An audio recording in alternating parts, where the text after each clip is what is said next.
특히 오늘은 저희 미국에 있는 남가주 안디옥 교회와 생방송은 할 수 없죠. 이제 시차가 있어서 그래도 이원 중계를 하고 있습니다. 이 영상을요, 우리 성도님들은 이제 열 몇 시간 시차가 있잖아요.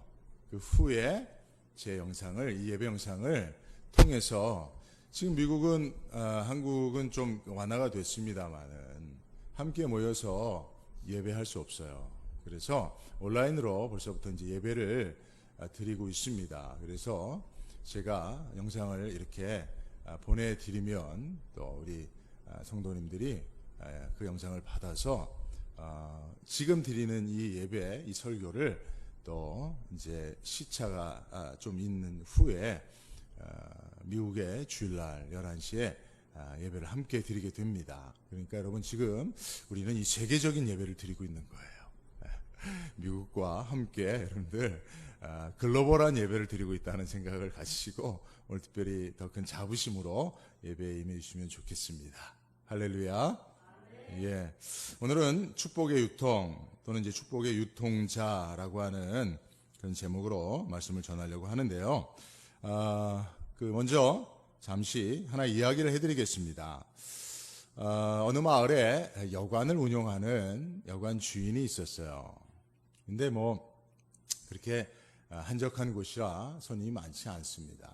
그래서 어렵게 여관을 운영하고 있었는데 어느 날 낯선 외지 사람이 와서 2주 후에 내가 출장을 오게 되는데 한 달 정도 머물 방이 있냐라고 그렇게 물어봐서 여관 주인이 방이 있죠 해서 계약금으로 100만 원을 받았어요. 2주 후에 와서 내가 한 달을 머물고 나머지는 이제 묵으면서 주겠다고 하고 100만 원을 줬습니다. 그러니까 여관 주인이 어떻게 보면 공돈이 생긴 거잖아요. 그래서 이 100만 원을 가지고 어떻게 할까 생각을 하다가 친구한테 전에 빌린 돈이 생각이 나서 그 돈을 100만 원을 갚았어요. 근데 그 친구가 또 생각지도 못했던 친구한테 빌려준 100만 원을 받은 거 아닙니까? 그래서 그 받은 돈을 어떻게 할까 생각을 하다가 자기가 이렇게 외상으로 밥을 먹은 식당에 외상값이 생각나서 외상값을 갚은 거예요. 그 외상값을 받은 식당 주인이 또 100만 원 외상값을 받으니까 이 돈 어떻게 할까 생각하다가 식자재 그 사장님한테 납품할 돈을 갚게 됐습니다. 그 식자재 사장님이 또 이 100만 원을 받고 어디까지 갈 것 같습니까? 100만 원을 받고 그 배달하는 직원에게 밀린 월급이 있어서 100만 원을 갚은 거예요. 준 거예요. 그러니까 이 배달 직원이 100만 원을 받고 난 다음에 이 돈을 어떻게 할까 생각하다가 자기가 오래 장기 투숙하고 있었던 여관에 밀린 방값을 내야 되겠다 그러고 여관 주인에게 100만 원을 줬어요. 그 여관 주인이 사실은 자기가 계약금으로 받은 돈을 빚을 갚았는데 그게 다시 돌아서 자기한테 온 거 아닙니까? 그죠? 그대로 100만 원이 생긴 거예요. 근데 안타깝게도 그 예약을 했던 사람이 출장이 취소하게 돼서 예약을 취소하게 됐습니다. 그리고 100만 원을 받아 가버렸어요. 그러니까 여관 주인은 그냥 100만 원이 있다가 그냥 없어지고 말았습니다. 근데 여러분, 그 일 후에 어떤 일이 발생했습니까? 그 동네의 빚이 다 청산이 돼버린 거예요. 그죠? 100만 원이라는 돈이 왔다가 그냥 사라져 버렸는데 그것이 그냥 여관 주인의 손에 그대로 있었으면 왔다가 사라지고 아무런 효과가 없었을 겁니다만은 그 돈을 빚을 갚고 유통을 시키니까 돈을 움켜쥐고 있지 않고 흘려보내니까 이게 돈이 돌아가면서 서로 지었던 빚들을 다 청산하고 그렇게 원상복귀가 되어버렸다는 그런 이야기입니다. 예, 여러분 이야기가 재밌었을지 모르겠지만 여러분 교훈이 있잖아요. 그죠? 예. 물질이 사실은 가치 중립적인 것 아닙니까? 근데 이것을 움켜쥐고 있으면 이게 악한 게 돼요. 썩어버립니다. 그런데 흘려보내니까 유통하니까 선하게 사용된다는 것이죠. 하나님께서 우리에게 주신 모든 것이 다 그렇습니다. 여러분 그냥 내 것이라고 움켜쥐고만 있으면 이내 부패하고 썩어버릴 수 있습니다. 타락할 수 있습니다. 그러나 그것을 흘려보내고 나누고 베풀고 유통시키면 거기서 하나님의 축복의 역사가 계속된다는 사실을 믿으시기 바랍니다. 하나님께서요 아브라함에게 복을 주셨어요. 아브라함에게 어떤 복을 주셨는지 아십니까, 여러분? 아브라함에게 어떤 복을 주셨는지를 구체적으로 알기 위해서는 2019년도 2월 10일 날 서화성 목사님의 설교를 들으시면 됩니다. 서화성 목사님께서 제가 보니까 아브라함의 복이라고 하는 설교를 아주 꼼꼼하게 말씀 중심으로 잘 전하셨더라고요. 그래서 제가 그 부분을 얘기하고 싶지는 않은데, 하나님께서 아브라함에게 이 복을 주셨어요. 근데 복을 그냥 아브라함아 애따 복 받아라 하고 복을 끼쳐 주신 게 아니고, 성경을 보니까 복의 근원이 되게 하셨다는 거예요. 그죠? 복이라고 하는 물이 있다면 그 복의 물을 딱 뿌려준 게 아니고 네 안에 복의 근원된 생수가 터져나오는 샘을 주시겠다고 한 거예요. 할렐루야. 그죠? 그 차이를 우리가 잘 구분해 볼 수가 있어야 됩니다. 그죠? 복의 근원되게 하셨다는, 그 무엇을 의미하는 겁니까? 네가 복을 받고 끝나는 인생이 아니라 내가 내게 준 복을 끊임없이 유통시키며 살라는 거예요. 축복의 유통자로 살라라고 하는 축복이 하나님께서 아브라함에게 주신 축복인 줄로 믿습니다. 여러분, 저와 여러분들은 믿음의 조상 아브라함의 후손입니다. 그래서 우리는 누구의 복을 받은 자들이에요? 아브라함의 복을 받은 자들이죠. 갈라디아서 3장 9절을 보면 그러므로 믿음으로 말미암은 자는 믿음이 있는 아브라함과 함께 복을 받느니라. 저와 여러분들은 아브라함의 복을 받은 자들인 줄로 믿습니다. 그 복이 뭐라고요? 복의 근원된 복이라고요. 축복을 유통시키는 자의 복인 줄로 믿습니다. 그렇기 때문에 여러분, 아브라함의 인생을 통해서 우리가 보아야 할 교훈은 뭐냐면, 아브라함이 어떤 복을 받았는가라고 하는 것이 아니고 아브라함이 그 복을 어떻게 유통시키며 살았는가에 대한 교훈을 우리는 아브라함의 인생을 통해서 본받아야 할 줄로 믿습니다. 그래서 오늘 저는 세 가지로 아브라함이 어떤 삶을 통해서 하나님이 주신 축복을 유통시켰는가라고 하는 것을 생각해보고 저와 여러분들도 교훈을 삼고자 하는 것입니다. 첫째는 한번 따라합니다. 단을 쌓는 인생. 자, 크게 한 번 더요. 예배 유통자로 살자. 그렇습니다. 여러분, 하나님께서 왜 굳이 아브라함이셨을까요? 정답은 하나님의 마음이에요. 하나님이 아브라함을 정하신 것이죠. 그죠? 에서와 야곱 중에 야곱을 선택하셨던 것처럼 아브라함이 특별해서 하나님이 아브라함을 유대의 조상으로 세우신 것은 아닐 겁니다. 그럼에도 불구하고 굳이 아브라함이어야 한다라고 한다면, 우리가 무엇인가 교훈을 삼을 수 있다면 한 가지가 있습니다. 그것은 아브라함은 단을 쌓는 인생을 살았던 사람이에요. 그죠? 7절 보면 여호와께서 아브라함에게 나타나 가라사대 내가 이 땅을 내게 자손이 주리라 하신지라 그가 자기에게 나타나신 여호와를 위하여 그곳에 단을 쌓았다는 거예요. 그죠? 18절에도 이에 아브라함이 장막을 옮겨 헤브론에 있는 마므네 상수의 숲에 이르러 거주하며 거기서 여호와를 위하여 제단을 쌓았다. 그죠? 그러니까 아브라함의 특징 중에 하나는 단을 쌓는 인생. 그죠? 단을 쌓았다는 게 뭐예요? 하나님 예배했다는 거예요. 그 예배했다는 건 무엇을 말하는 겁니까? 하나님이 베풀어 주신 은혜에 감사했다는 거예요. 감사. 여러분, 오늘도 하나님 앞에 감사로 제사하고 예배하시길 바랍니다. 그죠? 하나님 주신 은혜를 모르는 배은망덕한 사람에게 하나님이 계속적으로 은혜를 베푸신다라고 하는 걸 우리가 장담할 수 없어요.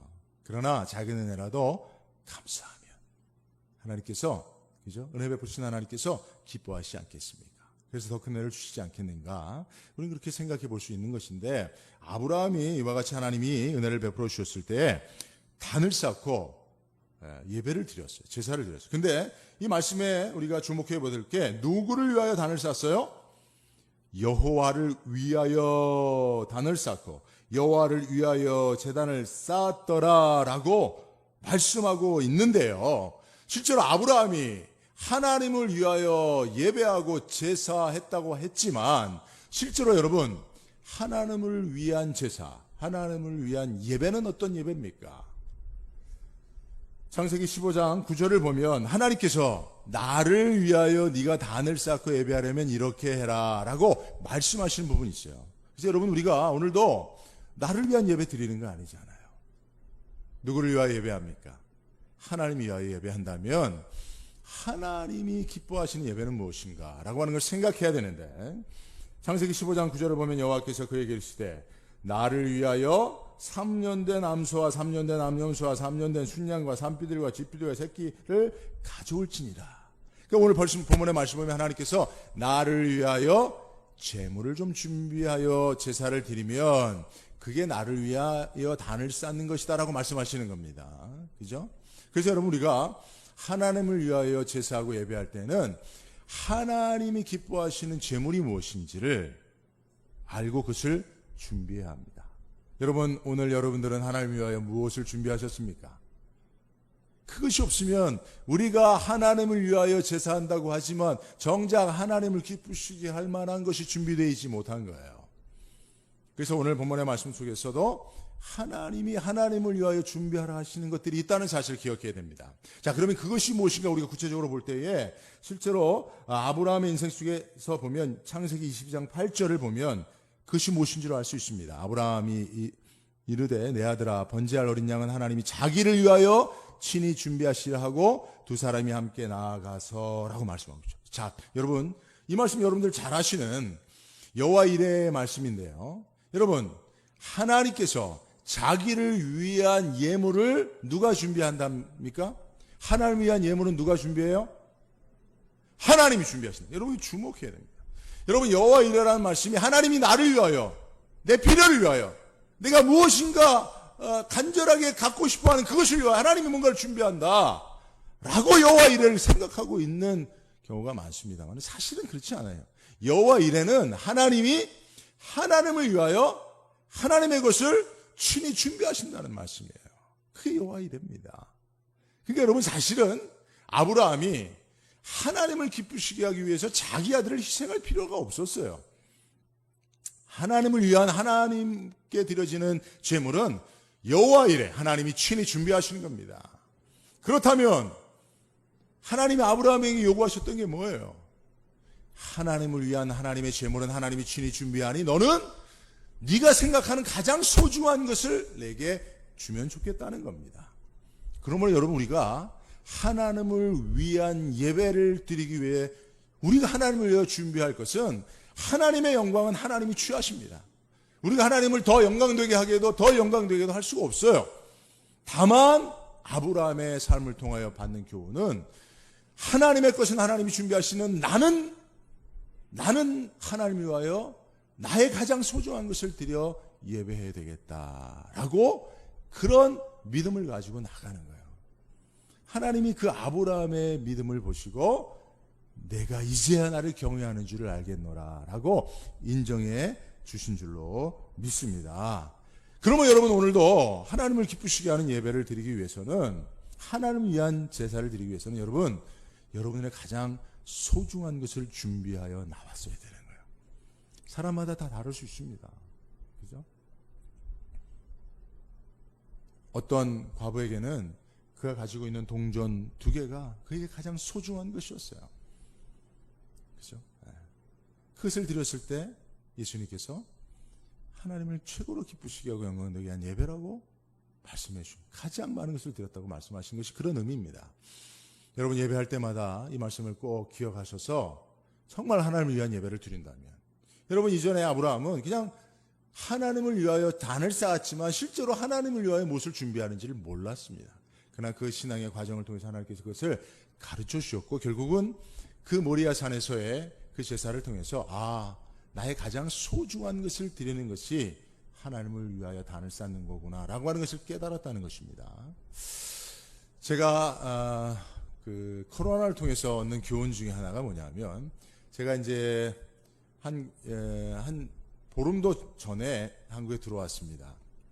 제가 언제 들어왔죠? 6일 날인가?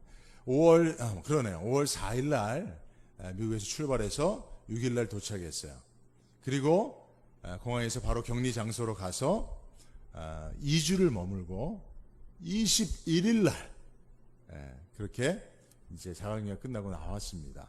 다행히 하나님의 은혜로 다 건강한 모습으로 이렇게 이제 여러분들 뵙게 되었는데요. 제가 이전에는 그 온라인으로 예배를 드렸지만 저는 실시간으로 영상을 찍어서 성도들에게 송출을 해야 했기에 저는 그냥 그대로 예배를 드렸습니다. 예배당에 나와서 똑같은 예배를 드렸어요. 그러면서 성도들한테도 여러분들 가정에서 예배를 드릴 때 어떻게 예배 드리십니까? 흑관을 정지하시고 또 하나님 앞에 자세를 바르게 하시고 또 예물을 준비하시고 그렇게 하나님 앞에 핸드폰이나 다른 것들을 다 끊고 오직 예배에 집중하시기 바랍니다 라고 그렇게 권면하고 저도 그렇게 예배를 드렸으니까요. 근데 막상 격리 장소에서 저도 처음으로 목사지만 성도들처럼 가정에서 밖에 나갈 수가 없잖아요. 그래서 TV를 놓고 예배를 드렸습니다. 그런데 제가 생각했던 것과는 많이 다르더라고요. 이 목사가 모르는구나. 성도들이, 왜냐하면 목사들은 다 여기서 다 의관을 갖추고, 저도 머리도 이러고 안 다녀요, 사실은. 근데 이렇게 예배 드리기 위해서 준비하고, 마음의 준비를 하고, 또 그렇게 하고 예배를 강단에서 설교자로 또 섬기니까 얼마나 정성껏 예배를 준비하여 드립니까? 근데 가정에서 예배를 드리니까 뭐 양복으로 갈아입지 않습니다. 그냥 집에서 있는 편한 옷 입고 또 뭐 TV가 저희 그 격리 장소에서는 안방에 TV가 있었어요. 그러니까 안방에 소파도 없고 의자도 없고 해서 바닥에 앉아서 예배를 드렸어요. 그러니까 어떻게 뭐 무릎 꿇고 예배 드렸을 거라고 생각하십니까? 그렇지 않더라고요. 예물은 얼마나 정성껏 준비해서 드렸었겠습니까? 말씀을 들을 때 얼마나 경청했었겠습니까? 성도들의 마음을 알겠더라고요. 신령과 진정으로 가정에서 예배하는 것 얼마나 어려운지, 훈련이 필요한지를 알겠더라고요. 그 예배를, 요새 예배에 대해서 성도들이 예배 소비자로, 그래서 교회는 예배 상품을 잘 만들어서 그 예배 소비자들한테 정말 입맛에 맞는 예배 상품을 제공해서 그래서 예배 소비자들을 많이 교회로 불러들여야 되겠다. 이런 인식들이 강하단 말이에요. 제가 그걸 깨달았어요. 그렇구나. 나도 목사지만 가정에서 예배를 드리는 이 순간 그냥 예배 소비자에 불과하구나. 어떤 예배 상품을 내가 선택해서 예배를 드리면 내게 더 유익한가. 그래서 이런저런 상품을 고르듯 쇼핑하듯 예배를 소비하는 그런 소비자와 다를 바가 없구나 라고 하는 생각을 하게 됐습니다. 여러분들 어떠십니까? 여러분 오늘도 예배 소비자로 여기 와 앉아 계시는 않습니까? 오늘은 어떤 예배 상품이 나를 즐겁게 할 것인가? 오늘은 말씀 상품은 어떻게 내 마음에 흡족하게 될 것인가? 라고 생각하고 여러분 예배를 드리는 이 시간 하나님을 위한 예배가 아니라 예배 소비자로 앉아있지는 않는가 생각해 봐야 된다는 거예요. 근데 여러분 그 소비자라고 하는 말은 컨슈머라고 하는 말인데요. 근데 여러분 그 컨슈머라고 하는 말은 세 가지로 발전이 됩니다. 프로 컨슈머는 프로페셔널 컨슈머의 합성어예요. 그러니까 프로 컨슈머는 그냥 상품만 소비하는 자가 아니라 소비자가 원하는 상품이 어떤지를 상품을 만드는 기업에게 정보를 제공하고 함께 상품을 만드는 그걸 프로 컨슈머라고 말합니다. 그러니까 여러분들이 예배를 드릴 때 그냥 예배 소비자로만 있지 마시고요. 교회 예배에 여러분들이 참여하시길 바랍니다. 예배에 참여하셔서 프로 워시퍼가 되십시오. 그래서 오늘도 우리 찬양대가 나와서 찬양하고요. 반주하고요. 여러분들 와서 아무것도 안 하고 그냥 앉아만 가시더라도 여러분들이 그저 예배 소비자가 아니라 내가 어떻게 하면 하나님을 위한 예배의 전문가가 될 수 있을 것인가를 생각하고 정말 예배에 내가 어떻게 하든지 이 모양 저 모양으로 참여하고자 하는 마음을 가지시길 바랍니다. 그리고 한 단계 더 나가면 크리스모예요. 이건 크리에이티브 컨슈머입니다. 창조적인 소비자. 그러니까 직접 상품을 자기가 만들어서 소비자이지만 생산자 역할을 같이 하는 겁니다. 여러분들이 예배를 만드시길 바랍니다. 이 시간도 여러분들이요 하나님을 위한 가장 소중한 것을 준비하여서 정말 하나님을 기쁘시게 할 만한 그 예배를 여러분들이 창조적으로 만들어서 하나님 앞에 예배할 수 있는 저와 여러분들 되시길 바랍니다. 하나님이 주신 축복을 먼저는 하나님께 되돌려 드릴 수 있어야 되지 않습니까? 저도 아직까지는 우리 아이들에게 모든 것을 다 내어줍니다. 아이들의 큰애는 이제 직장생활을 하기 시작했는데 아직 둘째, 셋째는 학생이에요. 그러니까 뭐 필요한 것을 다 아이들은 늘 아빠를 쳐다만 봐요. 이렇게 뭐 필요가 생기면 아빠만 봐요. 그러면 저는 그걸 줍니다. 근데 그 가운데서도 뭐 예를 들면 아빠의 생일이나 엄마의 생일이나 또 기념일이나 또는 또 아빠가 뭐 좋아하는 것이나 이런 것들을 사갖고 들어온 애들이 있어요. 근데 여러분, 그 돈이 누구 돈이에요? 내 돈이에요. 근데 그 중에 아주 일부분을 가지고 작은 선물을 주거나 먹을 거라도 하나 사오면, 제가 초콜릿 좋아하는데 초콜릿 같은 거 사오면 너무 기쁘고 감사해요. 여러분, 우리가 자녀들에게 복을 나누어 줬으면 자녀들은 제일 먼저 누구에게 그 복을 유통시키려고 생각해야 됩니까? 부모에게 해야죠. 그죠? 그래야 부모가 더 큰 기쁨을 가지고 더 큰 걸 나누어 주지 않겠습니까? 마찬가지예요, 여러분. 하나님 우리 아버지십니다. 하나님이 아들 된 저와 여러분들에게, 자녀 삼은 저와 여러분들에게 하나님의 축복의 근원을 주셨어요. 그러면 그것을 제일 먼저 누구에게 유통시켜야 돼요? 하나님 앞에 드려야 되는 거지. 그래서 축복의 유통자, 첫 번째로 예배 유통자로 하나님을 위하여, 여러분, 우리에게 있는 가장 소중한 것, 이상은 누가 준 겁니까? 여러분들의 물질 누가 준 겁니까? 여러분들의 생명, 건강 누가 준 겁니까? 하나님 주신 거예요. 그러니 먼저 예배를 통해서 정말 창조적인 예배자가 돼서 하나님을 위하여 예배할 수 있기를 주님의 이름으로 축복하는 것입니다. 그래서 이 아브라함이 우리에게 주는 첫 번째 축복의 유통자의 삶은 예배의 유통자로 하나님을 위한 예배를 드리는 것이고요. 자, 두 번째는 말씀을 쫓는 인생입니다. 한번 따라합니다. 말씀을 쫓는 인생. 예, 이것은 담을 넘는 축복의 유통자가 되라고 하는 그런 뜻인데요. 여러분, 야곱이 이제 아브라함의 다 자손이죠. 야곱의 12아들에게 축복할 때 가장 길게 큰 축복을 준 두 아들이 있어요. 하나는 유다고 하나는 요셉입니다. 그러니까 유다는 예수님을 배출한 가문이 지파이기 때문에 크게 축복을 받은 것은 이해가 됩니다만은, 요셉은 유다의 버금가는, 어떻게 보면 유다보다 더 큰 축복을 받았어요. 근데 그 축복의 대표적인 게 뭐냐면 담을 넘는 무성한 가지의 축복입니다. 그 요셉의 축복은요, 그 하나님의 축복이 요셉이라고 하는 가정의 울타리 안에만 있지 않고 이것을 너무 크게 흘러넘쳐서 담을 넘어가는 거예요. 할렐루야. 그러니까 여러분, 요셉의 축복은 바로 이 아브라함의 축복이 실현되어지는 가장 중요한 포인트가 거기 있어요. 그래서 하나님이 요셉을 어디로 보냈어요? 애굽으로 보낸 거잖아요. 그죠? 그래서 자기만을 위한 것이 아니라 자기 가문을 살려내잖아요. 그죠? 야곱의 가문이 이스라엘 된 거, 이스라엘 민족이 된 거 요셉이거든요. 요셉의 담을 넘는 축복 때문에 그리한 것입니다, 여러분. 그죠? 그래서 여러분, 우리들도 이 아브라함의 축복을 받은 자들이 요셉처럼 그렇게 담을 넘는 축복의 유통자가 되어야 됩니다. 나에게만, 내 가정에만, 우리 교회에만 그렇게 하나님의 축복을 머물게 하는 것이 아니라 이것이 흘러넘치게, 담을 넘게 해야 되는데, 여러분, 오늘 이 두 번째 대지의 제목을 말씀을 쫓는 인생이라고 했어요. 4절 보니까 아브라함이 여호와의 말씀을 따라갔다 그랬어요. 그죠? 말씀을 쫓았다 그랬어요. 근데 그 말씀이 뭡니까? 아브라함에게 하나님이 주신 말씀이 뭐예요? 1절을 보니까 내 본토 친척 아비 집을 떠나라는 거예요. 근데 신기하죠? 하나님께서 아브라함에게 주신 말씀이 다름이 아니라 본토 친척 아비 집을 떠나가라는 말씀이에요. 그죠? 그리고 아브라함이 그것을 따라갔다는 거예요. 쫓아갔다는 거예요. 그죠? 이게 무슨 의미입니까, 여러분? 이 말씀의 의미가 무엇입니까? 그것을 우리가 알아야 되는 거예요. 그죠? 그것은 뭐냐면, 내가 너를 복의 근원으로 삼을 것이니 그 축복 안에만 머무르지 말고 이것을 더 넓은 곳으로, 더 많은 사람들에게 흘려내 보내라라고 하는 말씀이에요. 그죠?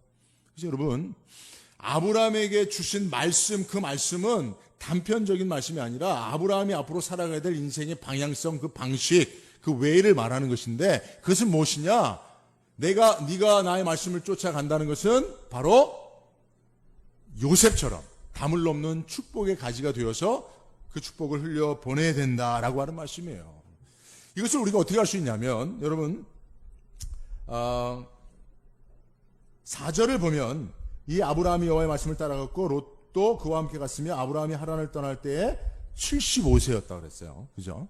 그러니까 하나님께서요, 아브라함을 불러 아브라함이 하란을 떠날 때, 말씀을 쫓아 하란을 떠날 때가 75세예요. 근데 여러분, 사실은 여러분 그 창세기 15장 7절을 보면 하나님께서 아브라함을 어디서 부르셨어요? 하나님께서 아브라함을 어디서 부르셨죠? 갈대아 우르에서 불렀어요. 근데 아브라함이 하란을 떠날 때는 75세예요. 그러면 그 이전에 갈대아 우르에서 하나님이 먼저 부르신 거예요, 아브라함을. 근데 그 갈대아 우르에서 하나님께서 아브라함을 부르실 때 아브라함을 부르는 방식은 그 아버지 데라를 통해서입니다. 여러분 창세기 말씀을 여러분 잘 보면 11장 31절에 보면 데라가 그 아들 아브라함과 하란의 아들 그 손자 롯과 그 자부 아브라함의 아내 사라를 데리고 갈대아 우르에서 떠나 가나안 땅으로 가고자 하더니 중간에 하란에 머물었어요. 그러니까 여러분 이 말씀을 통해서 전후 좌우의 문맥을 통해 보면 하나님께서 아브라함을 부르실 때 그 아비 데라를 통해서 부르셨습니다. 그래서 데라가 아브라함과 함께 갈대아 우르에서 살 때 하나님께서 데라를 통해서 아브라함을 데리고 갈대아 우르를 떠나서 가나안으로 가게 하신 거예요. 근데 데라가 그 아들들과 함께 가다가 갈대아 우르를 떠나서 가나안으로 가다가 어디에 머무릅니까? 하란에 머물어요. 하란에. 그리고 그곳에서 빨리 가나안으로 가야 되는데 그곳에서 여기가 좋사오니 하며 계속 머물러 삽니다. 그런데 하나님의 원래 부르심은 어디예요? 가나안 땅이거든요. 내가 내게 지시할 땅이거든요. 아브라함을 불러 축복의 근원 삼으셔서 아브라함을 통해서 세계의 모든 민족이 복을 받게 하시는 하나님의 계획이 갈대아 우르에서 부르심 가운데 있는 거예요. 근데 그 아버지 데라가 하란에 머물러서 가지 않습니다. 그러자 하나님께서 아브라함을 친히 부르시는 겁니다. 그럼에도 불구하고 데라는 여전히 하란에 머물러서 몇 세까지 삽니까? 205세까지 삽니다. 그러니 75세 아브라함이 아버지 데라를 떠나 하란을 떠날 때가 몇 살이에요? 그 이후에 60년을 더 사는 거예요, 데라는. 그러니까 만약에 내 본토 친척 아비집을 떠나라는 하나님의 말씀을 따르지 않으면 아브라함은 75년 플러스 60년 100 몇 살입니까? 145세까지 아버지가 죽기까지 하란을 떠나지 못하는 거예요. 하나님이 지시하는 땅으로 가지 못하는 겁니다. 그런 일들이 밑에 흐르고 있는 것이죠. 그러니까 하나님께서 말씀하신 것은 야 네가 그냥 다 친척 다 버려라 이 말씀이 아니에요. 내가 너를 부른 원래의 목적은 너희 가정 안에 머물러 있는 것이 아니다. 내가 준 너의 축복이 너의 울타리 안에 머물러 있는 것이 아니고 너를 통해서 세계 모든 민족이 복을 받게 하는 것이니 네 자손 요셉처럼 무성한 가지가 되어서 그 무성한 가지가 담을 넘도록 하는 것이 내가 너를 부른 목적이니 본토 친척 아비집을 떠나라는 그 말씀 속에 그 하나님의 뜻과 계획이 담겨져 있는 겁니다. 할렐루야. 그러면 여러분 우리가 하나님의 축복을 받은 자들이면 여러분 그 복을 흘려보낼 수 있기를 바랍니다. 가정의 축복을 위해서만 신앙생활하지 마십시오. 뿐만 아니라 교회도 마찬가지입니다. 교회도요 여러분 교회가 잘되고 부흥하고 성장하는 것이 목표가 된다면 하나님의 축복은 멈춰질 수밖에 없습니다. 그러나 여러분들 교회 축복을 흘려보내 교회의 담을 넘어서 흘려보낼 계획을 가지고 전도와 선교에 힘쓰시면요 하나님께서 아브라함의 축복으로 더하여 주실 줄로 믿습니다. 제가 그 코로나 때문에 저희도 이제 미국에서도 셧다운에 미국에서는 다 가게들을 닫아버렸어요. 식당에도 문을 다 닫아버렸습니다. 한국에 와서 식당에 마음껏 갈 수 있는 게 얼마나 좋은지 몰라요. 그래서 집안에만 머물러 있는 경우가 많은데 어느 날 띵동 하더라고요. 그래서 누구세요? 나가보니까 아무도 없어요. 근데 봉투가 하나 딱 문 앞에 있는 거예요.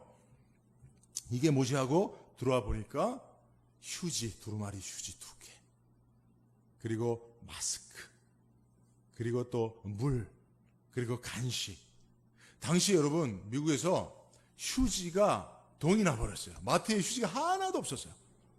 그래갖고 아주 휴지가 아주 너무나 귀하던 때였거든요. 근데 누군가가 이웃에게 그것을 나눠준 거예요. 저에게도 그것이 온 거예요. 근데 보니까 거기에 어느 교회가 전도 목적으로 이렇게 하는구나 라고 생각을 했더니 교회 이름이 없어요. 교회 이름이 없어요. 그냥 성경 구절 하나 딱 주의 사랑으로 사랑합니다라고 하는 딱 하나. 목사로서 내가 한 번도 이렇게 해본 적이 없거든요. 저도 한국에 있을 때 전도 열심히 했습니다. 복음 열심히 전했습니다. 교회 이름으로. 교회 이름을 빼놓고 전도한 적이 없어요.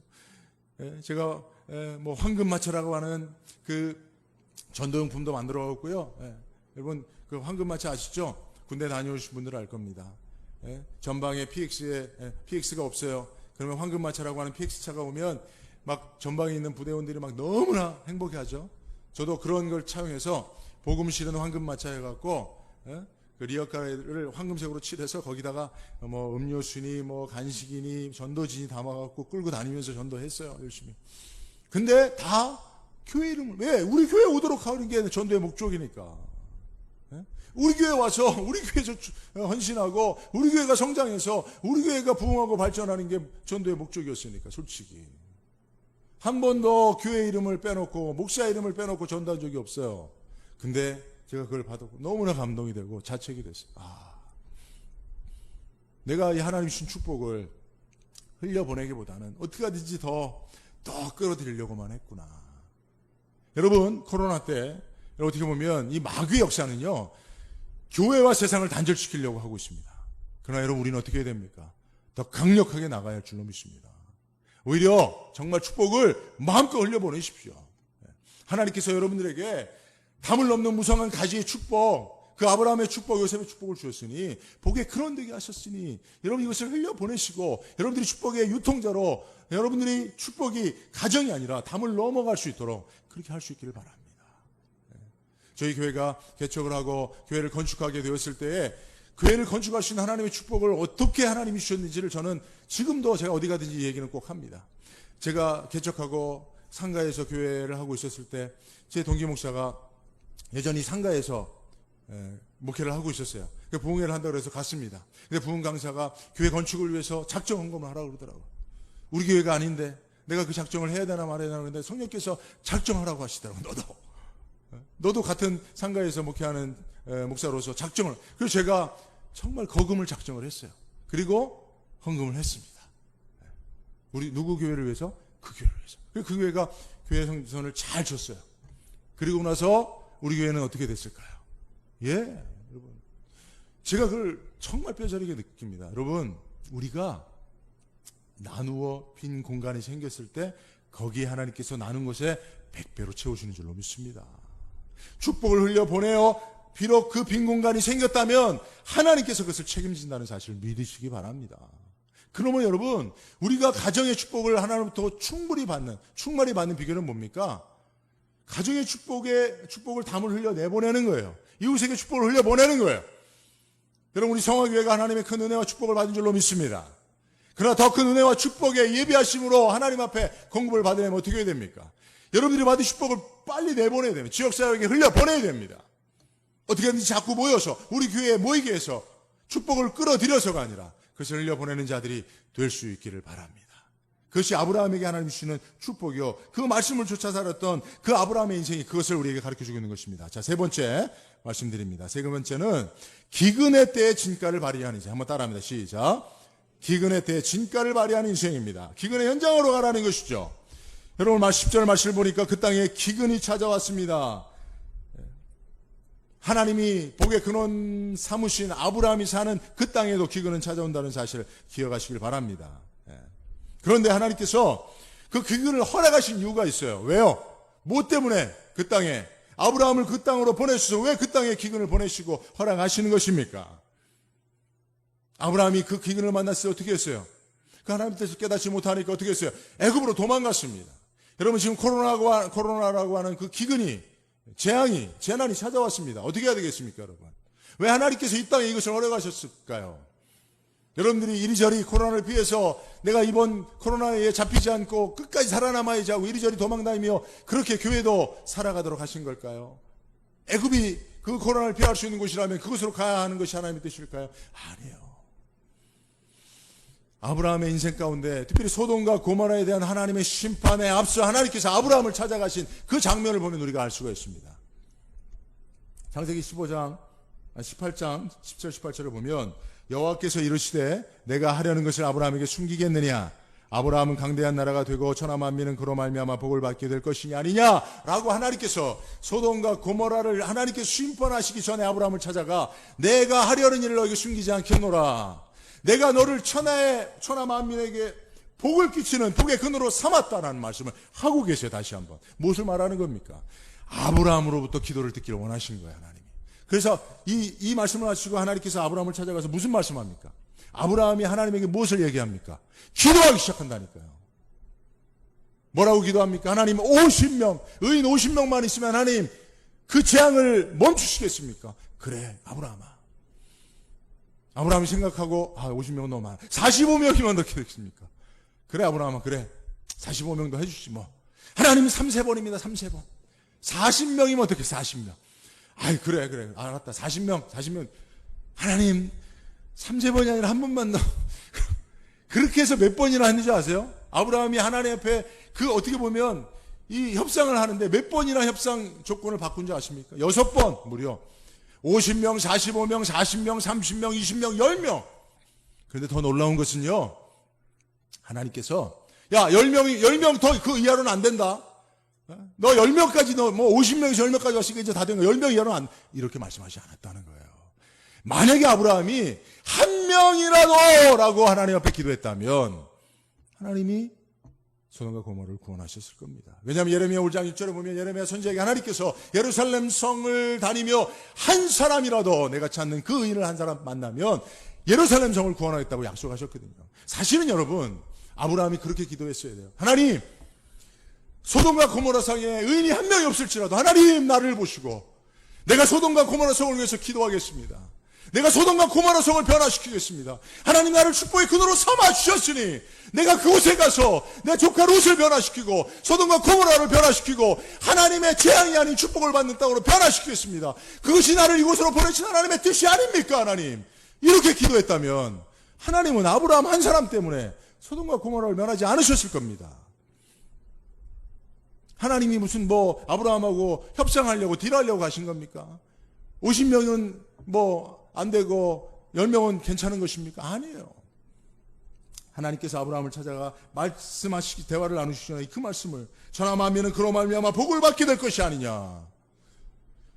심판받을 수밖에 없는 소돔과 고모라를 향하여 하나님께서 가지고 계신 마지막 최후의 보루가 바로 아브라함이었다는 거예요. 복의 근원 삼으신. 여러분 지금 코로나 사태로 어떻게 보면 우리가 많이 어려움을 당하고 있잖아요. 얼마나 많은 실자들이 생기고 어떻게 보면 재앙과 같은 것입니다. 당시 그것과 같은 가장 강력한 지금 이 재앙이 이것이 만약에 하나님의 심판이라고 한다면 여러분 우리가 어떻게 되겠습니까?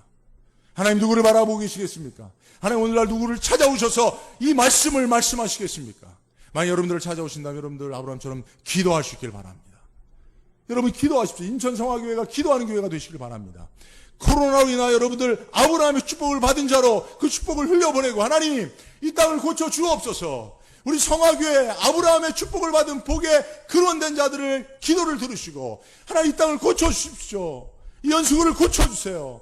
이 대한민국을 고쳐주세요. 라고 기도한다면 하나님께서 아브라함의 복으로 축복하신 우리 인천 성화교회 또 이 말씀을 듣고 있는 우리 난가주 안디옥교회 그래서 한국은 인천 성화교회가 미국은 난가주 안디옥교회가 아브라함의 축복을 유통시킴으로 코로나 때 하나님의 구원을 경험할 수 있기를 주의 이름으로 간절히 축복합니다.